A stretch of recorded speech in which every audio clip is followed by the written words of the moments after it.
आज की क्लास है हार्मोन्स मोड ऑफ एक्शन।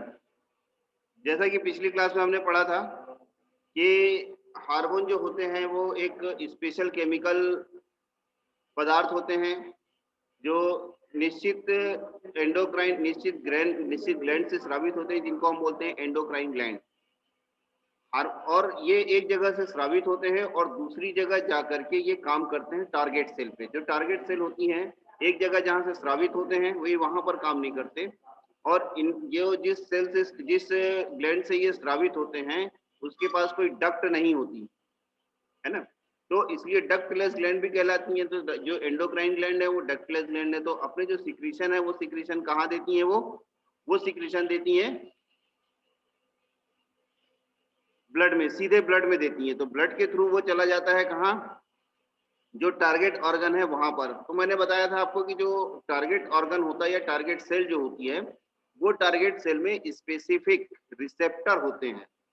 ये स्पेसिफिक रिसेप्टर उस पर्टिकुलर हार्मोन को रिसीव करते हैं और फिर ये हार्मोन वहां जाकर के एक्शन करते हैं।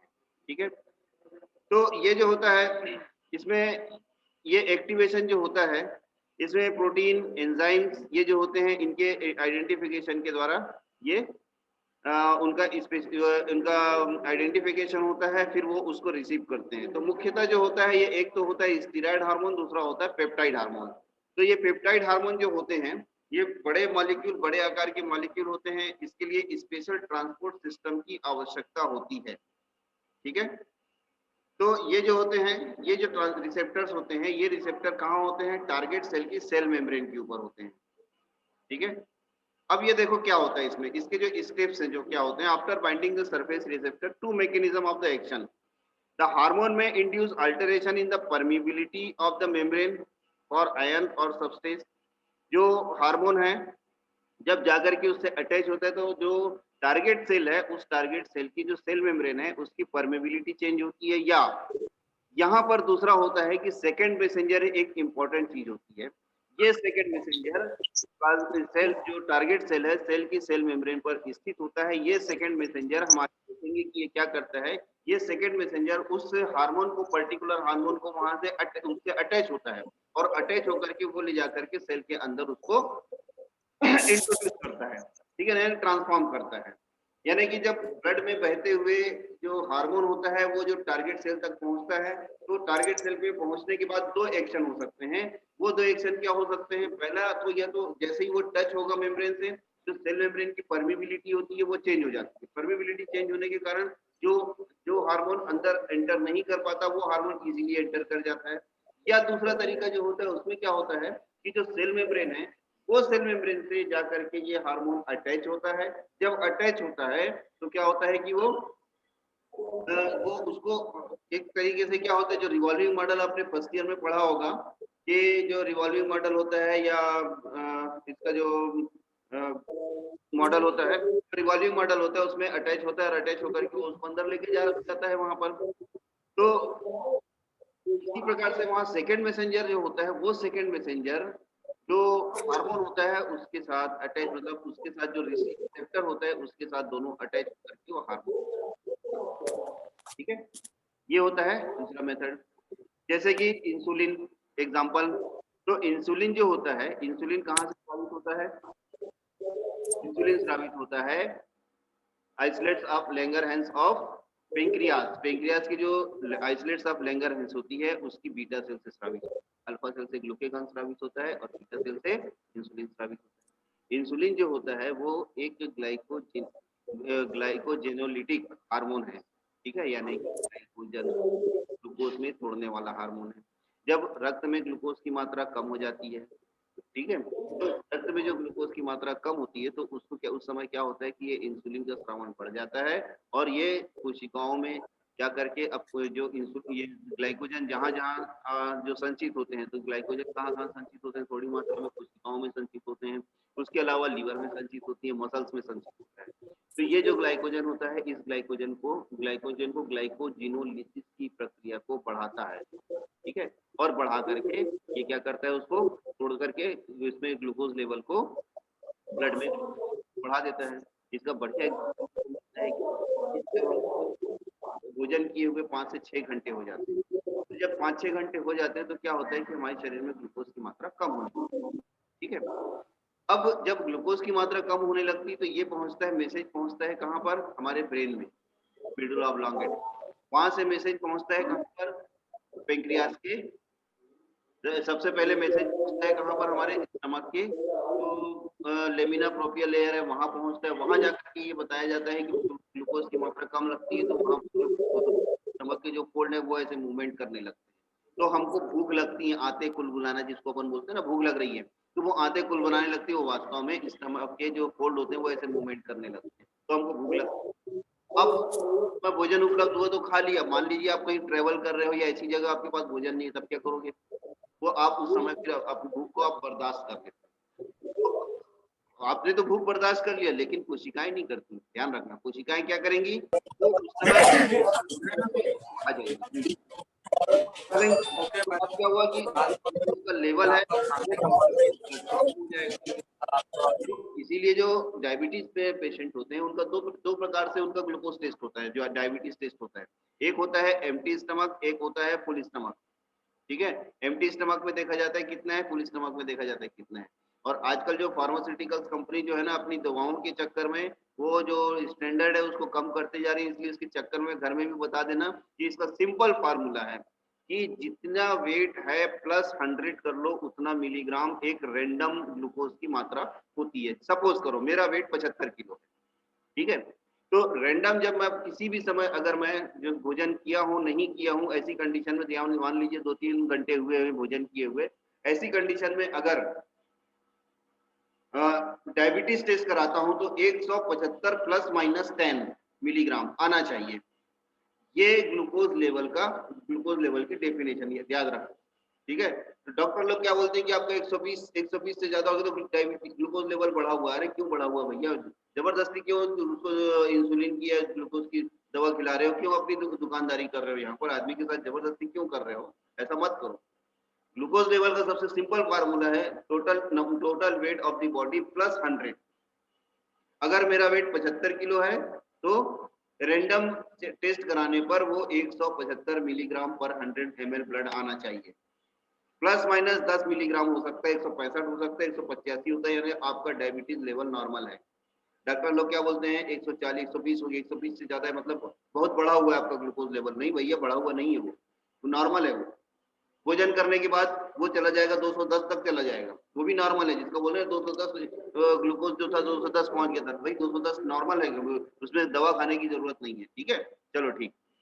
तो ये उस समय क्या होता है कि जब वो जो इंसुलिन है, अब ये इंसुलिन एक पेप्टाइड हार्मोन मतलब प्रोटीन हार्मोन है, ठीक है, 151 अमीनो एसिड वाला हार्मोन होता है। तो ये क्या करता है, ये जब कोशिकाओं में पहुंचेगा तो वहां पर पहुंच करके वहां पर एक जो वो होता है सेकंड मैसेंजर होता है, उस सेकंड मैसेंजर के साथ अटैच होता है, और अटैच होने के बाद अंदर जा करके फिर वो ग्लाइकोजिनोलिसिस प्रक्रिया को प्रारंभ करवाता है, ठीक है। तो यहाँ पर हम देखते हैं कि यहाँ पर क्या होता है कि जैसे कुछ दूसरे हार्मोन होते हैं जो कि मेम्ब्रेन परमिबिलिटी को चेंज करने वाले हार्मोन होते हैं। जैसे कि हार्मोन का नाम है ग्रोथ हार्मोन एसटीएच जिसको बोलते हैं, ग्रोथ हार्मोन जीएच जिसको बोलते हैं, ग्लूकोकॉर्टिकॉइड है ना, ग्लूकेगॉन, वेसोप्रोसिन, टेस्टोस्टेरोन, एस्ट्रोजन, ये हार्मोन जो होते हैं ये मेम्ब्रेन की परमिबिलिटी को चेंज करके वो भीतर प्रवेश करते हैं, ठीक है। ये होती है मेम्ब्रेन परमिबिलिटी। फिर जो सेकेंड मैकेनिज्म होता है उसमें बाइंडिंग जो हार्मोन होता है, वो हार्मोन किसी सरफेस रिसेप्टर से बाइंड होता है। बाइंड होने के बाद ये जो बाइंड होता है ये एडिनिल साइक्लेज नामक एक एंजाइम होता है। ये एंजाइम जो होता है ये इसके ऊपर एटीपी रिएक्ट करती है मैग्नीशियम आयन के प्रेजेंस में, और बनता है साइक्लिक एएमपी। जो ये प्रोसेस मैं अभी आगे आपको बता रहा हूँ। और एक इनऑर्गेनिक पायरोफॉस्फेट रिलीज होता है। ये इनऑर्गेनिक पायरोफॉस्फेट जो होता है ये ऊर्जा प्रोवाइड करता है। और ये साइक्लिक एएमपी जो होता है, ये देखो ये इंपॉर्टेंट है ना, देखना। ये जो साइक्लिक एएमपी है, ये साइक्लिक एएमपी क्या करता है, ये सेकेंड मैसेंजर का काम करता है, ठीक है। तो और इस प्रकार से क्या होता है, साइक्लिक एएमपी एक्टिवेट वन और more of the cyclic AMP dependent protein kinase enzyme. ये एंजाइम है, ठीक है। तो ये क्या करता है कि एक से ज्यादा जो एक बार एक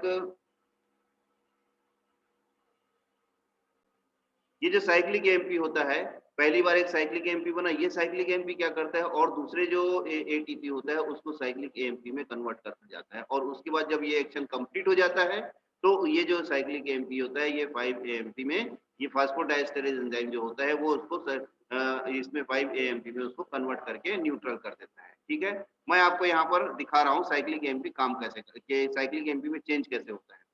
आपने ये देखा है एटीपी होता है, देखो एडिनोसिन, ये हो गया आपका ये हो गया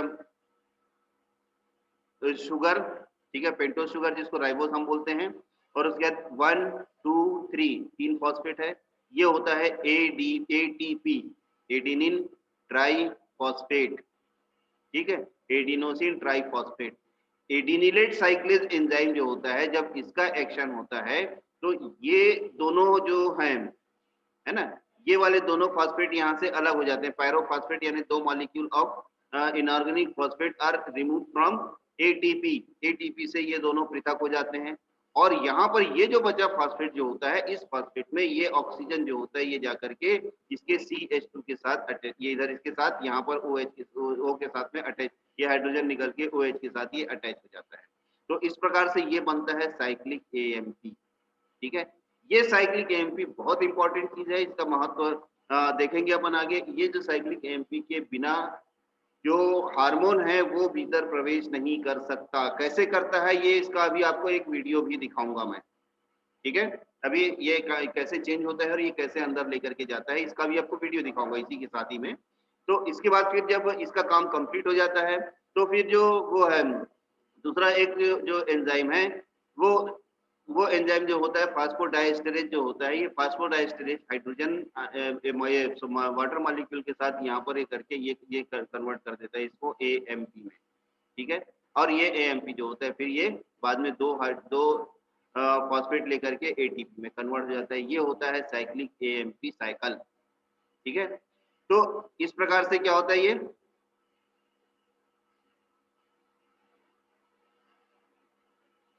दूसरा इसमें जो होता है साइक्लिक जीएमपी जो होता है वो एक सेकेंड मैसेंजर का काम करता है, वो न्यूरोट्रांसमीटर में जैसे एसिटिलकोलिन, ठीक है, एसिटिलकोलिन के साथ में ये जो होता है एसिटिलकोलिन के लिए साइक्लिक जीएमपी काम करते हैं। तो जैसे एएमपी होता है वैसे जीएमपी होता है, अंतर केवल इतना होता है कि जो यहाँ पर एडिनिन जो है, एडिनिन के स्थान पर यहाँ पर होता है ग्वानिन, तो ये बनता है ग्वानोसिन ट्राइफॉस्फेट, और एडिनिल साइक्लिज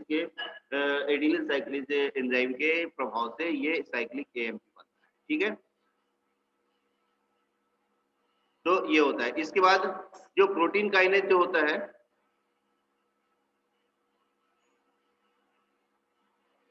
protein kinase promote phosphorylation of specific enzyme which में एक्टिवेट और इनएक्टिवेट द अदर एंजाइम। ठीक है, क्लियर है ये। और इस प्रकार से ये जो है, अब यहाँ पर मैं आपको दिखा रहा हूँ एक वीडियो, इस वीडियो में आप ये देखेंगे कि किस प्रकार से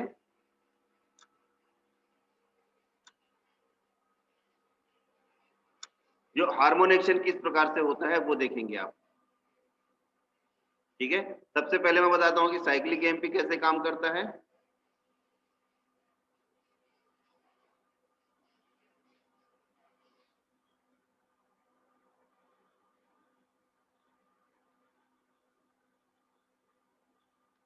Let's now take a look at the sequence of events.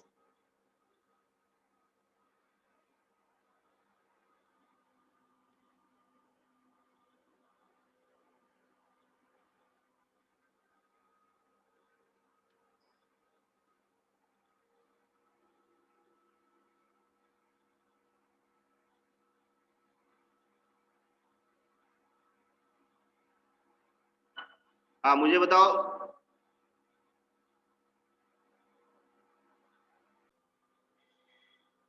देखिए यहाँ पर क्या होता है कि यहाँ पर होता है जी प्रोटीन, ये होता है रिसेप्टर, ये होता है हार्मोन, ये है एडिनिलेट साइक्लेज। ठीक है, ये वाला ठीक नहीं है वीडियो, मैं दूसरा वीडियो दिखाता हूँ आपको। हाँ, इस वीडियो में देखो आप, यहाँ पर आपको दिखाई दे रहा है ये सिग्नल मॉलिक्यूल यानी हार्मोन, ये हो गया रिसेप्टर, ये है एडिनिलेट साइक्लेज। अब देखो यहाँ पर क्या होता है, ये हार्मोन आकर के रिसेप्टर से अटैच हुआ, ये हुआ जी प्रोटीन, ठीक है। ये जी प्रोटीन यहाँ से जैसे ही अटैच हुआ, एक्टिवेट हुआ, एटीपी आया, ये एडिनिलेज साइक्लेज से कनेक्ट हुआ। अब ये एडिनिलेज कनेक्ट होकर के क्या करेगा, अब यहाँ पर फिर से देखो क्या हुआ यहाँ पर,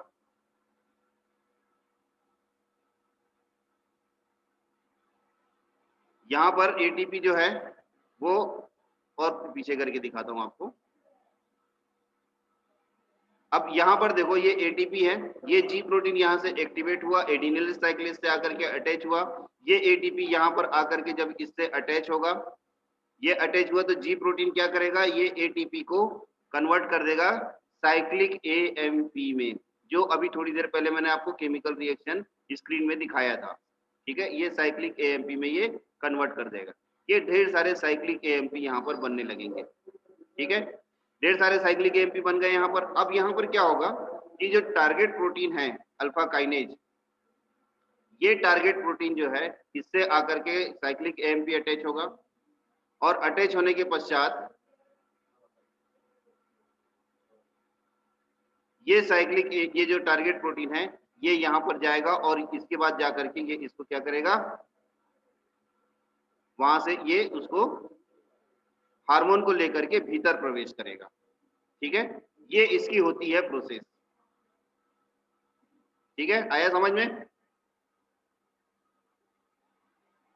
ऑन करो अपना।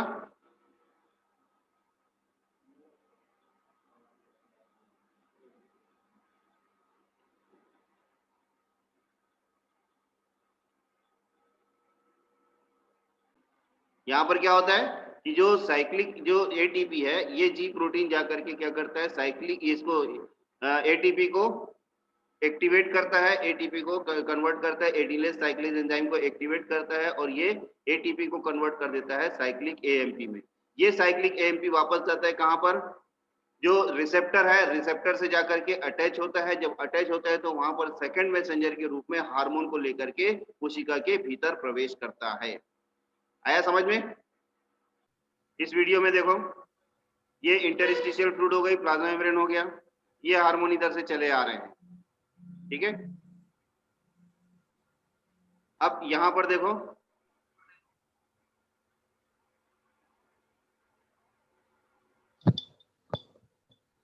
सेकंड मैसेंजर कौन होगा, सेकंड मैसेंजर, सेकंड मैसेंजर होता है हमेशा साइक्लिक एएमपी।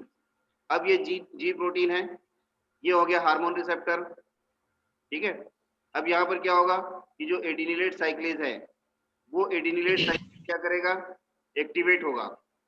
अब यहाँ देखो, ये जो जीडीपी है, ये जीडीपी जो है जीडीपी में कन्वर्ट हुआ, ये जी प्रोटीन जो होगा ये एडिनिलेट साइक्लेज को एक्टिवेट करके साइक्लिक एएमपी बनाएगा, ठीक है। ये अब ये हार्मोन यहाँ पर आकर के अटैच हुआ,